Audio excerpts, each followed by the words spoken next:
reality. I'm proud of everybody here, of the role that PCS members are taking in protesting this failed strategy. And for us as a union, what sort of self-respecting union would not seek to enlist membership support to defend our members faced with what constitutes the biggest attack on members' living standards in living memory? A marked, serious decline in our living standards, compounded by a further pay cap, and a cynical attempt to misrepresent the conditions of our members through it's an attack on what he calls pay progression, what in our mind, progression exists for people to move up a pay scale to get to the rate for the job. For many years, people have had to wait far too long to get to the rate to the job. And what do we then find when you finally reach those dizzy heights? You're then subject to a pay cap that results in a 14% cut in our members' living standards.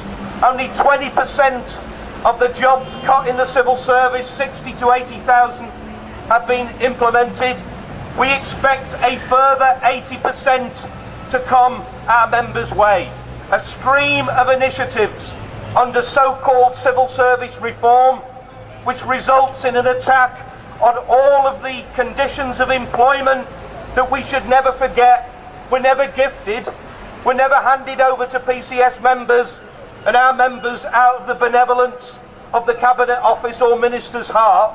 Maternity leave, flexi leave, paid time at paid sick time, all of the benefits that are now under attack were won by the union in the first place, and our message is all those conditions will be defended by the union.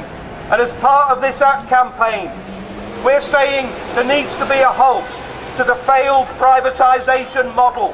How much more evidence do we need that privatisation has nothing to do with the public interest and is simply about handing over lucrative parts of the public sector to shareholders who act on the basis of their profits rather than the interests of the workers and the services that we provide?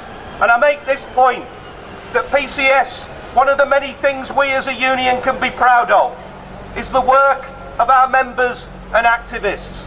It is the reps on the ground who recruit people into the union, who encourage people to support the campaign, who encourage others to get active in the first place, who help counter the pessimism and fatalism that's afflicted trade union struggle for far too long. And there's one person, of course, who recognises the truth of that, and that is Francis Maude, the man responsible for the attack on facilities, the attack on union rights. In other words, they are fearful of the influence that PCS has in mobilising opposition to these attacks.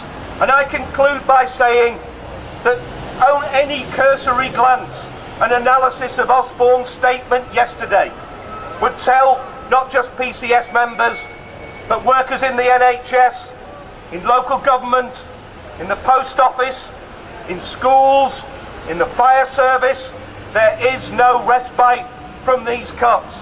And when PCS, in organising this day of protest, we're going to be consulting members on refocusing our national demands, in sharpening up the best strategy and tactics for the next phase of this action.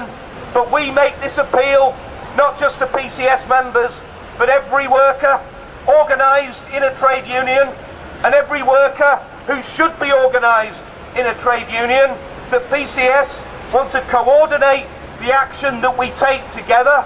We need to plan common action. We have a common problem. We need to respond in a common industrial strategy to show the enormous potential power that trade unions still have. Because let's face it, would they spend all this time attacking us in the media? Would Maude be attacking facility time if they weren't fearful of the enormous power that we potentially have? So I want to conclude by thanking PCS members here across the country engaged in this protest. We hold the door open to every other trade unionist to a common campaign. We hold the door open to every community campaigner against the bedroom tax defending and fighting cuts in local communities.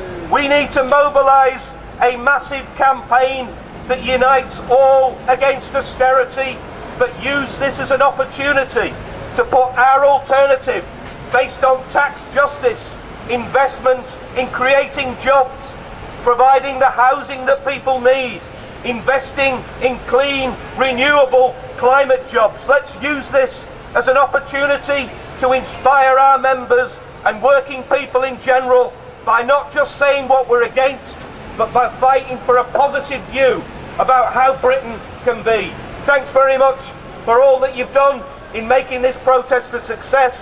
Thank you again for all the work I know PCS members and reps will put in the future, and thank you again for working together in trying to unite and mobilise the opposition to austerity that is so desperately needed in Britain today. Thanks very much for listening.